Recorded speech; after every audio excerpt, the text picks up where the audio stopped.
But now coming to the point about this picture of Jesus in the Quran, God says that this is from me to you. The Christian says no, this is Muhammad's creation. So let us analyze what I have just read to you.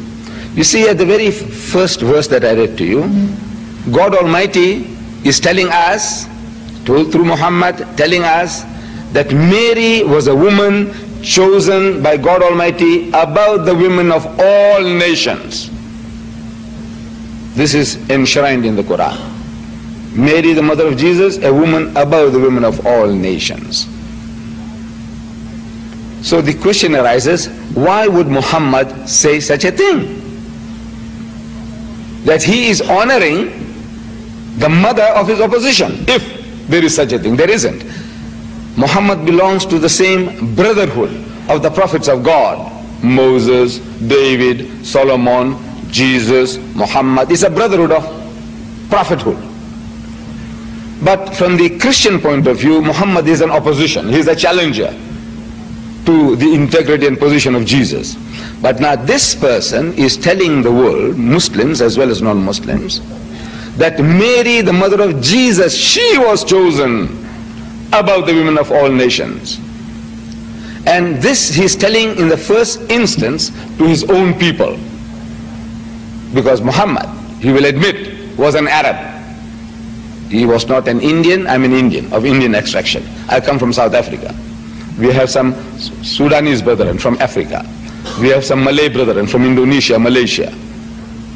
He wasn't speaking to them. He was speaking to his own people, the Arabs. And he was telling them that not an Arab woman, not his own mother or his wife or his daughter was chosen above the women of all nations, but Mary, the mother of Jesus, the mother of his opposition. I'm asking people, the missionaries, please account for that.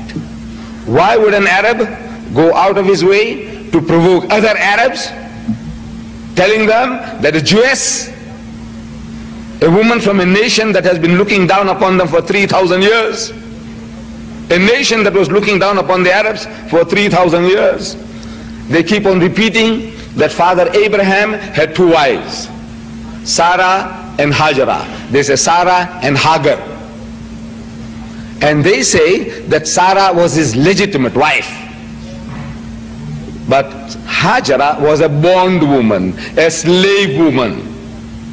And her children, they disparagingly describe as the Hagarines, the children of Hagar. Hagarines. There's a new term they have invented, the missionaries. And in their books they say, now Islam is not Islam, which means a religion of peace, but they say it's Hagarism. You know, a religion from the children of Hagar, Hagarism. This is how they call us. Arabs are Hagarines, and the religion of Islam is Hagarism. They have been looking down upon the Arabs as the children of that bondwoman, that slave woman. And even today, the Jews look down upon the Arab peasants. They still look down. 3,000 years they have been looking down upon these people. And yet this mighty messenger of God, he honors this Jewess and says, please account for that. Why would an Arab go out of his way?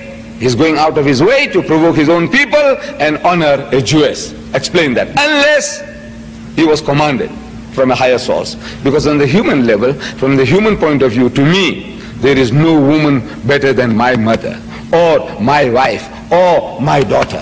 Why yours, my opponent, my opposition? Why?